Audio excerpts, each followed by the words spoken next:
Hello नमस्कार, welcome to this video. सो काफ़ी important topic है वैकेंसीज से रिलेटेड, बिकॉज देखा जाए अगर आप अपने आसपास नजरें घुमा के देखेंगे तो हर कोई परेशान है। कोई इसलिए परेशान है कि अब क्या किया जाए, बीएड जो है, बीएड वाले स्टूडेंट्स को उनको भी पीआरटी लेवल से बाहर कर दिया, बिकॉज पीआरटी लेवल की तो फिर भी कभी ना कभी वैकेंसीज थोड़ी सी देखने को मिल जाती थी। ठीक है, कोई इसलिए परेशान है कि मैम डेंगू हो गया था, 1 महीना वेस्ट हो गया, अब आगे नेट की तैयारी कैसे की जाए। कोई इसलिए परेशान है कि नेट और जेआरएफ तो हो गया, लेकिन अब आगे क्या किया जाए, जॉब कैसे लगेगी। जिन्होंने पीएचडी कर ली जेआरएफ करके वो भी परेशान है कि पीएचडी तो गारंटी नहीं देती जॉब की, अब जॉब कैसे मिलेगी। ठीक है, सो घूम फिर के आपको ये सारी तार जो है वो जुड़ती नजर आएंगी वैकेंसी से। ठीक है, कि वैकेंसी कब निकलेंगी, कब DSSB की निकलेंगी, कब केवीएस का रिजल्ट आएगा, कब स्कूल लेवल पे तो छोड़िए, जो असिस्टेंट प्रोफेसर के लिए हैं वो वैकेंसीज कब निकलेंगी, जो वैकेंसी ऑलरेडी निकली हुई है उनके एग्जाम कब होंगे, कोई अता पता नहीं है फिलहाल तो। ठीक है जी, सो पॉइंट सिर्फ इतना सा है कि आप समझदार हैं, मतलब एजुकेटेड हैं, तो इतना तो आपको अच्छे से पता है कि वैकेंसीज आपके हाथ में नहीं है। ठीक है, सो एक बीइंग अब होता है ना कि एजुकेशनिस्ट या थोड़ा सा साइकोलॉजी आप पढ़ते हैं, तो इतना आपको पता है कि जो चीज आपके हाथ में नहीं है उसकी टेंशन लेने से बेटर है जो आपके हाथ में है उसको बेटर किया जाए। ठीक है, सो आपके हाथ में क्या है, आपके हाथ में ये कि ऑब्वियसली आप एलिजिबल हैं, पढ़े लिखे इंसान हैं, तो आप चीजों को कैसे बदल सकते हैं खुद के लिए, किसी और के लिए नहीं बदलनी है, खुद के लिए ही चीजें बदलनी है आपको। या तो आप ट्यूशन पढ़ाने लग जाएं, ठीक है, कि आप अपना ही कुछ करें जिसकी वजह से कुछ आपकी इनकम क्रिएट हो सके। ठीक है जी, क्योंकि वैकेंसीज का वेट करना ओके है, ठीक है, लेकिन वो वैकेंसीज का वेट ऐसे कोसते हुए करना या किसी की वीडियोस देख के करना, उससे बेटर है, डिमोटिवेट होने से बेटर है कि आप तैयारी करें। बिकॉज कंसिस्टेंसी, मतलब जितना मैंने ऑब्जर्व किया है, जितने मैंने बोला ना कि आपने जो है एनालाइज किया है चीजों को या अलग अलग लोगों की सिचुएशन को, तो उससे एक चीज तो क्लैरिटी से समझ आती है कि वैकेंसी आपके हाथ में नहीं है, लेकिन आपके हाथ में वो कंसिस्टेंसी है कि जब भी वैकेंसी निकले, चाहे वो एक पोस्ट निकले, वो आपकी हो। राइट, सो वो चीज आपके हाथ में है कि आप जो है साथ साथ अपनी हालातों को सुधारते हुए, ऑब्वियसली आप एलिजिबल हैं, पढ़े लिखे हैं, तो अपने हालातों को सुधारते हुए कैसे वैकेंसी का वेट ऑब्वियसली जायज है, आप करते हैं गवर्नमेंट जॉब का वेट, उसके साथ साथ एक काम किया जा सकता है कि आप कंसिस्टेंट रहें। एक भी दिन ऐसा ना जाए कि आप बिल्कुल भी नहीं पढ़े हैं, आपने किताब उठा के ही नहीं देखी है।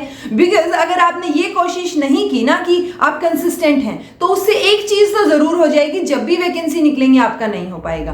ओके, सो आप एक चीज मेक श्योर कर सकते हैं कि जब भी वैकेंसी निकले, कभी भी निकले, मतलब चाहे आप जो है वो 2024 में गवर्नमेंट चेंज होने के बाद निकले या बाद में, कभी भी किसी भी हालात में अगर वैकेंसी निकलती है, तो आपको मेक श्योर करना है कि आप इतने कंसिस्टेंट हों कि आपकी वो पोस्ट जो है वो कोई और लेके ही ना जा सके। ठीक है, सो वो चीज आपके हाथ में, क्योंकि जो चीज आपके हाथ में है ही नहीं उसके लिए तो क्या ही रोना, क्योंकि आप कुछ कर ही नहीं सकते। जब आप कुछ कर नहीं सकते तो उसके लिए परेशान होके आप अपने आप को स्ट्रेस दे रहे हैं। ठीक है, आपने मतलब लाइफ में स्ट्रेस कम थोड़ी ना है जो आप और एक स्ट्रेस बढ़ा रहे हैं। राइट, तो इसलिए आपको सिर्फ एक चीज करनी है। ये वैकेंसीज मैंने इसीलिए लिखा बिकॉज हर कोई वैकेंसी का वेट कर रहा है, हर किसी के तार जो है वो वैकेंसी से ही जुड़ रहे हैं अल्टीमेटली आके एंड में। ओके, सो पॉइंट सिर्फ इतना सा है, वैकेंसी की टेंशन मत लीजिए, जब आएगी तो आपको डेफिनेटली पता चल जाएगा। और जितना भी मतलब एक वो होता है ना, अपना गोल सेट कर लीजिए ना कि मुझे यही वाली वैकेंसी क्लियर करनी है, दैट्स इट, मुझे ये बनना है। सो वो जो आपने डिसाइड की है ना चीज अपने पैशन के बेसिस पे, सो वो ऑटोमेटिकली हो जाएगी अगर आप कंसिस्टेंट रहेंगे, क्योंकि कंसिस्टेंसी से आपके दिमाग में वो सारा सिलेबस, वो सारी चीजें, मतलब आपकी पर्सनैलिटी में ही आ जाएंगी वो सारी चीजें जिस भी एग्जाम की तैयारी आप कर रहे हैं। और जब आप मतलब होता है ना चलते फिरते टीचर हैं या पर्सनैलिटी ही आपकी उस पोस्ट के लिए है, सो डेफिनेटली आपसे बेहतर कैंडिडेट कौन हो सकता है। सो अपने आप के ऊपर काम करना शुरू कर दीजिए। ये मत सोचिए कि अच्छा ठीक है अब मैं पीआरटी का नहीं भर सकते, ठीक है ना, कोई बात नहीं, क्योंकि जो लोगों ने सिर्फ पीआरटी के लिए स्कोप छोड़ा था वो भी तो टीजीटी या पीजीटी में अप्लाई नहीं कर पा रहे थे ना। सो आप लोग इतनी टेंशन क्यों ले रहे हैं कि आप बीएड करके आप जो है पीआरटी लेवल पे अप्लाई नहीं कर पाएंगे। आपने बीएड इसीलिए किया था ना ताकि आप थोड़े टीजीटी या पीजीटी लेवल पे पढ़ा पाए, right. So it will be better, कोई नहीं, जो चीजें होती हैं सब अच्छे के लिए ही होती हैं, उसमें भी किसी न किसी का अच्छा तो हुआ ही है। बिकॉज जो पीआरटी लेवल के स्टूडेंट्स थे, मतलब जिन्होंने सिर्फ डीएलएड बीएलएड या इस तरीके का डिप्लोमा डिप्लोमा किया था जो पीआरटी लेवल पे पढ़ा सकें, उनका भी तो कंपटीशन आप बढ़ा ही रहे थे ना। उनके पास तो इनफैक्ट कोई ऑप्शन भी नहीं था कि वो दूसरी जो है जगह पे या दूसरी पोस्ट पे अप्लाई कर सकें। सो ठीक है, कोई बात नहीं, जो चीज़ें होती हैं वो अच्छे के लिए ही होती हैं, यही सोचना पड़ेगा। एंड आपको सिर्फ एक ही काम करना पड़ेगा जो आपके हाथ में है, कंसिस्टेंसी। तो जो भी एग्जाम की तैयारी आप कर रही हैं, चाहे वो नेट का एग्जाम है, DSSB का है, किसी भी चीज का है, हर एक एग्जाम का सिलेबस आजकल बहुत ब्रॉड होता है। सो वो ब्रॉड सिलेबस आप, क्योंकि आजकल जब भी वैकेंसी आती है ना तो 1 महीने के अंदर एग्जाम करवा देते हैं, और वो 1 महीने में चीजें कवर कर पाना बहुत मुश्किल होता है। ठीक है, सो इसलिए बेटर आपके लिए यही है कि आप कंसिस्टेंट रहें। अगर ये हो जाए ना कि कल वैकेंसी आई और परसों एग्जाम है, तो आपका हो जाए, आप इतने कॉन्फिडेंट होने चाहिए because of that consistency, because of that hard work. So hard work और कंसिस्टेंसी, इनको कोई रिप्लेस नहीं कर सकता। जब भी वैकेंसी आए आपका हो जाए, जस्ट मेक श्योर दैट। ठीक है जी। सो आई होप आपको थोड़ा सा मोटिवेशन इस वीडियो से मिला होगा कि अच्छा ठीक है, मतलब बात तो सही कह रहे हैं कि भाई अपने हाथ में जो चीज है वो करते हैं। ठीक है, तो बस पढ़िए आराम से मन लगा के, ताकि जब भी वैकेंसी निकले आपका हो जाए और आप खुशखबरी सुनाए और लड्डू खिलाने आए। ठीक है जी।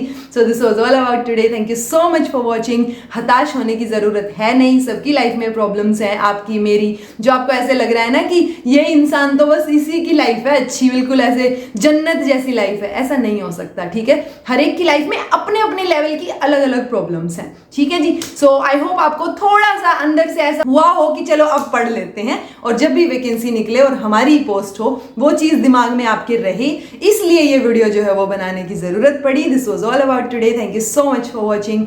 Be happy, keep smiling.